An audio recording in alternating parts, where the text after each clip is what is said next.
Hello students, welcome back to the channel. हम लोग आज स्टार्ट करने वाले हैं चैप्टर 2 के न्यूमेरिकल प्रॉब्लम्स। तो होपफुली आप लोगों को चैप्टर 1 की समझ आई होगी, उसकी प्रॉब्लम्स की समझ आई होगी। कहीं से अगर आप लोगों को समझ नहीं आता, कुछ पूछना है, कोई सजेशन देनी है, तो आप लोग कमेंट्स में मुझे दे सकती हैं। सो स्टार्ट करते हैं चैप्टर 2 के न्यूमेरिकल प्रॉब्लम 2.1। सबसे पहले suppose in a rectangular coordinate system a vector A has its tail at the point A, which is B -2 -3, and its tip at a point B, which is 3 and 9. ठीक है, determine the distance between these two points. उन्होंने हमें क्या कहा है कि एक rectangular coordinate system है जिसमें एक वेक्टर ए है जिसकी टेल एक पॉइंट पे है और उसका जो हेड है वो दूसरी, यानी या उसकी टिप या उसका हेड जो है वो दूसरे पॉइंट पे, 2 पॉइंट्स हमें गिवन है। तो हमने बताना है उन दोनों पॉइंट्स के में हमें डिस्टेंस कितना है। ठीक है, तो let's start the question. Let's say ये हमारे पास वो कोऑर्डिनेट सिस्टम है।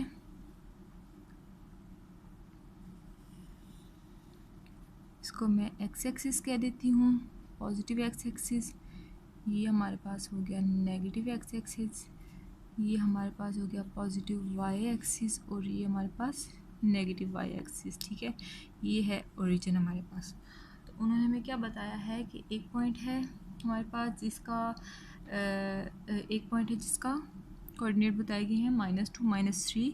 तो लेट्स से -2 लेट्स से 1 2, और यहाँ से -3 1 2 3, ऑलमोस्ट यहाँ एक पॉइंट है। ठीक है हमारे पास।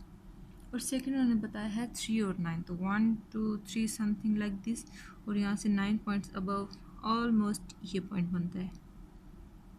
ठीक है, इसके कोऑर्डिनेट्स हमें बताएं। लेट्स से मैं इसको कहते हैं ये पॉइंट ए है और इसके कोऑर्डिनेट्स हैं -2 -3, और ये पॉइंट बी है, इसके कोऑर्डिनेट्स मैं कहती हूँ जो गिवन है वो है 3 और 9। ठीक है, तो इसमें उन्होंने क्या कहा है कि आपने फाइंड आउट करना है पॉइंट, इसकी टेल इधर है और इसका हेड इधर है। सो एक वेक्टर बन रहा है इस तरह से। तो आपने ये डिस्टेंस फाइंड आउट करना है कि इस पॉइंट से इस पॉइंट तक डिस्टेंस कितना बनता है। ठीक है, इसके लिए मैं सबसे पहले क्या करूँगी कि जब भी हमें कोई पॉइंट्स गिवन होते हैं तो हम उसका पोजीशन वेक्टर लिखते हैं, यानी ओरिजिन से वहाँ तक का हम एक वेक्टर ड्रॉ कर लेते हैं। चलिए इसको मैं कहती हूँ, लेट्स से ये R1 वेक्टर है, R2 वेक्टर है मेरे पास, क्योंकि ये पहला पॉइंट बताया तो इसको मैं R1 कह देती हूँ। R1 वेक्टर है। ठीक है, और उस तरह ओरिजिन से दूसरा पॉइंट जो गिवन है वहाँ तक मैंने R2 वेक्टर कह दिया। और इस वेक्टर को मैं लेट्स से, क्यों इन्होंने गिवन है कि वेक्टर ए है, सो इसको मैं वेक्टर ए का नाम दे देती हूँ। ठीक है, अब हमने फाइंड आउट करना है इस वेक्टर ए का, इस यानी इसकी टिप से, इसकी टेल से इसकी टिप तक का कितना डिस्टेंस है, यानी इस वेक्टर का मैग्नीट्यूड हम लोगों ने फाइंड आउट करना है।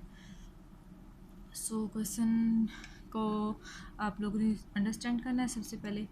तो अब हम लोगों ने क्या करना है, क्वेश्चन स्टार्ट करते हैं। हमें गिवन क्या है, गिवन दैट दो पॉइंट्स हमें गिवन है जिसे हम लोगों ने पोजीशन वेक्टर्स बना लिए हैं। सो एक पॉइंट है -2 -3, और दूसरा बी पॉइंट हमें 3 और 9, और वेक्टर ए जो है वो पॉइंट ए से पॉइंट बी तक है। ठीक है, तो हम लोगों ने फाइंड आउट क्या करना है,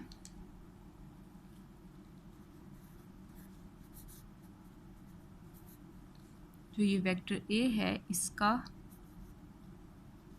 मैग्नीट्यूड हम लोगों ने फाइंड करना है। ठीक है, यानी ये डिस्टेंस फाइंड आउट करना है, वेक्टर नहीं फाइंड आउट करना, उसका हमने मैग्नीट्यूड फाइंड आउट करना है, क्योंकि डिस्टेंस जो है वो बेसिकली मैग्नीट्यूड को रिप्रेजेंट कर रहा होता है। ठीक है, सो इसके सोल्यूशन पे आते हैं।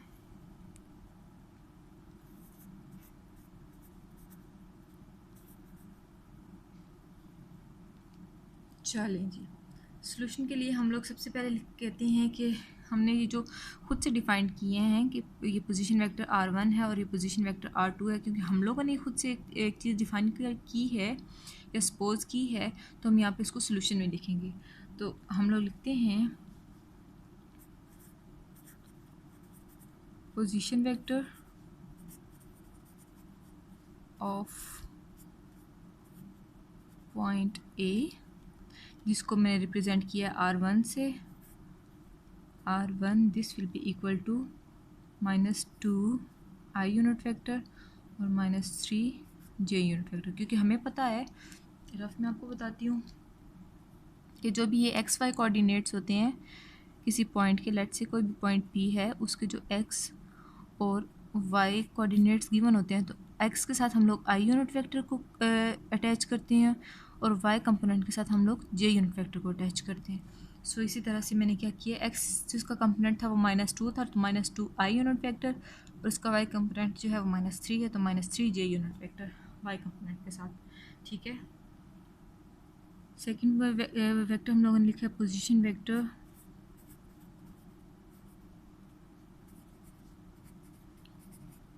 वेक्टर ऑफ पॉइंट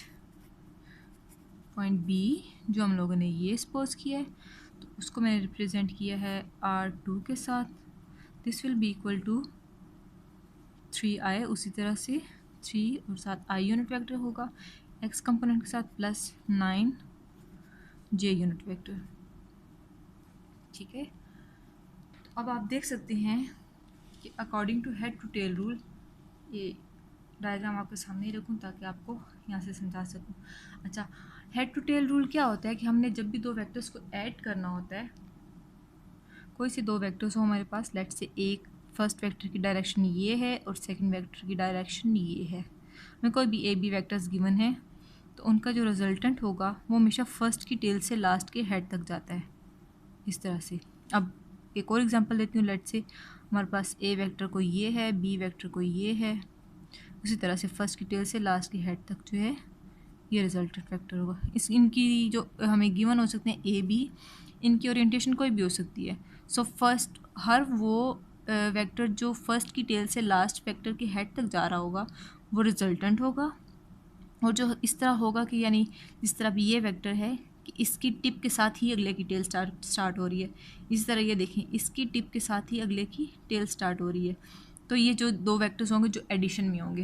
हमें अगर इस तरह से कोई डायग्राम गिवन हो, हमें पूछा जाए कि इसमें से रिजल्टेंट वेक्टर कौन सा है और जो एडिशन हो रही है जिन वेक्टर्स की वो कौन सी है, तो हम लोगों ने ये निशानी रखनी है कि जो वेक्टर्स इस तरह से होंगे कि एक की टेल ख़त्म होते ही, एक की टिप ख़त्म होते ही दूसरे की वहाँ से टेल स्टार्ट होती है, तो वो दोनों वेक्टर्स इसका मतलब है आपस में ऐड हो रहे हैं, और जो भी वेक्टर फर्स्ट की टेल से लास्ट के हेड तक जा रहा होगा वो रिजल्टेंट वेक्टर होगा, चाहे दो वेक्टर्स हैं, 3 4 जितने भी वेक्टर्स होंगे। ठीक है, सो इसी तरह हम लोग अपने प्रॉब्लम में देख सकते हैं कि हमारे पास एक वेक्टर ये है, देखें ये वेक्टर जहाँ पर एंड हो रहा है वहाँ से दूसरा वेक्टर ये स्टार्ट हो रहा है। सिमिलरली जिस तरह मैंने ये एग्जांपल बताया कि जहाँ पर पहला वेक्टर एंड होता है वहीं से दूसरा वेक्टर स्टार्ट हो रहा होता है।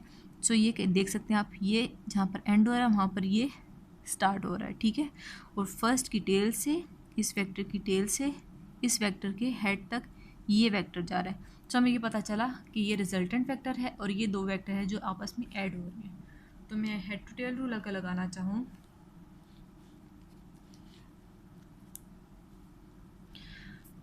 बाय हेड टू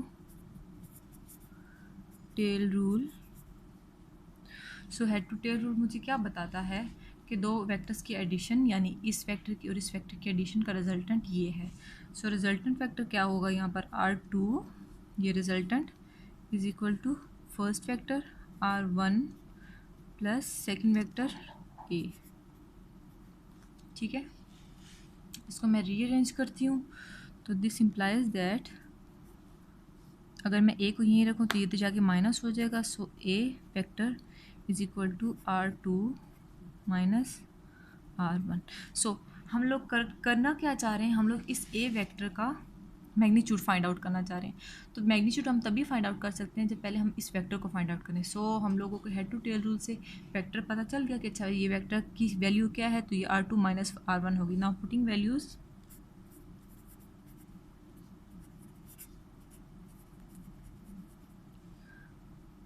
R2 की और R1 की वैल्यू पुट करते हैं।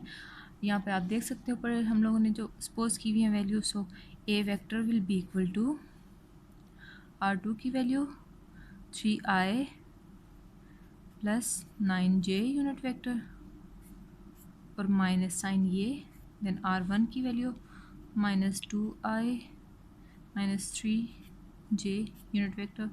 इसको मैं ओपन करती हूँ, ये बनेगा 3i plus 9j minus minus plus 2i again minus minus plus और 3j।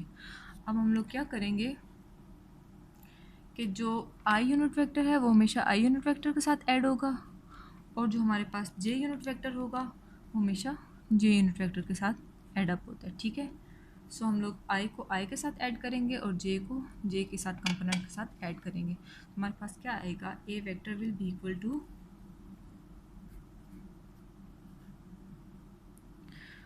3 + 2 5 i plus 9 + 3 12 J. So a की वैल्यू हम लोगों के पास आ गई 5i + 12j unit vector.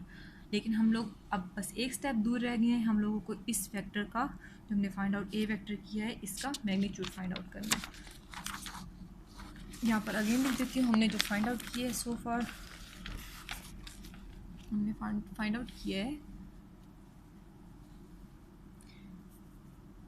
a vector is equal to, एक सेकेंड चेक कर लूँ, वैल्यू कंफर्म कर लूँ, 5i + 12j, yes 5i unit vector plus 12j unit vector. So far हम लोगों ने ये वैल्यू फाइंड आउट की। अब सिंप्लीफाई हो गया हमारे पास, हमने सिर्फ इसका मैग्नीट्यूड फाइंड आउट करना है। सो यहाँ पर लिखेंगे आप taking magnitude of A vector.